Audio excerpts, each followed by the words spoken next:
Hi home bakers! Today I'm in the kitchen making s'mores brownies. These homemade s'mores brownies are soft, chewy, and impossibly indulgent. Everything you love about two iconic desserts all rolled into one.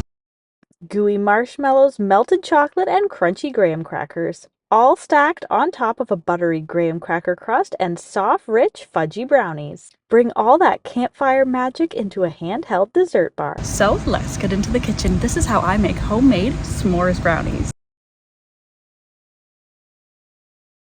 The first thing I'm going to do is melt the butter. I need butter for the crust and the brownies, so I'm going to melt it all together. I'm going to brush a little bit of the butter to grease an 8 by 8 inch square pan and then line it with parchment paper.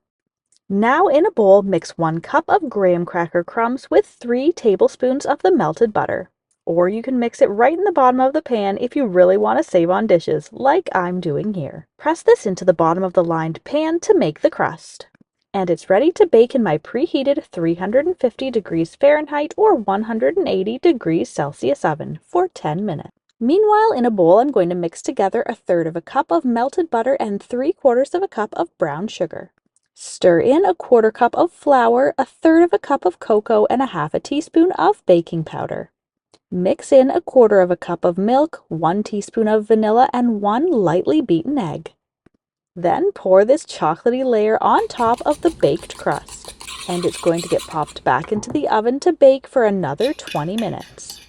Remove from the oven and immediately top with 1 small bag of mini marshmallows. I'm going to return this to the oven to allow the marshmallows to soften and puff up, which takes about 5 minutes. And then I'm going to immediately sprinkle over top 1/2 cup of chocolate chips, or your chocolate of choice. You could even cut up candy bars and layer this on top. The chocolate will start to soften and melt into the marshmallow layer.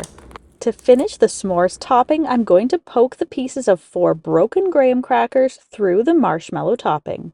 This will hold them in place as the bars cool. Allow the brownies to cool before slicing and serving.